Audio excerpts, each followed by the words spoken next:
அஸ்ஸலாமு அலைக்கும் வரஹ்மத்துல்லாஹி வபரகாத்துஹு. Welcome to Tamil Islamic remedy.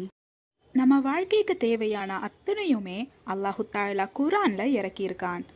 இன்னைக்கு நம்ம வீடியோல குர்ஆன்ல இருக்கிற ஒரு இஸ்திக்ஃபாரை பத்தி தான் பார்க்க போறோம்.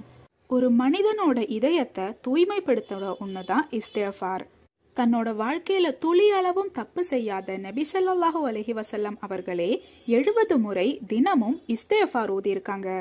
அப்படின்னா நாம ஒவ்வொரு நாளும் ஒவ்வொரு நிமிஷமும் தப்பு செஞ்சு வாழ்ந்துட்டு இருக்கோம்.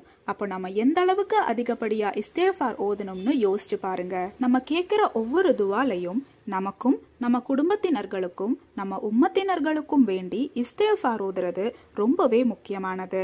நம்ம செஞ்ச பாவங்களை அல்லாஹு தஆலா மன்னிச்சா மட்டும்தான் நம்ம வாழ்க்கையில வெற்றி பெற முடியும். இன்ஷா அல்லாஹ் இன்னைக்கு நம்ம பார்க்க போற இந்த ஒரு ஆயத்தை மனப்பாடம் செஞ்சு தினமும் ஓத முயற்சி செய்யுங்க.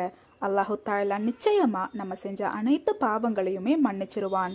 ரப்பனா அக்ஃபிர் லனா துனூபனா வ இஸ்ராஃபனா ஃபீ அம்ரினா வ தப்பித் அக்தாமனா வன்சுர்னா அலல் கௌமில் காஃபிரீன்.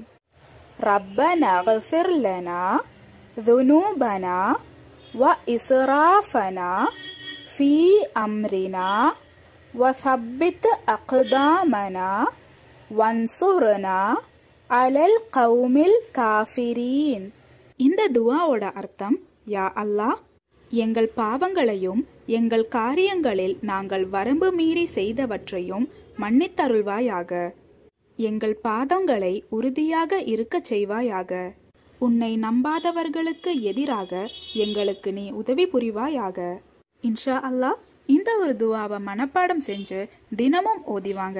அல்லாஹு தஆலா நிச்சயமா நம்ம செஞ்ச அனைத்து பாவங்களையும் மன்னிப்பான். அல்லாஹு தஆலா நாம் அனைவரின் பாவத்தையும் மன்னித்து அருள் புரிவானாக. ஆமீன்.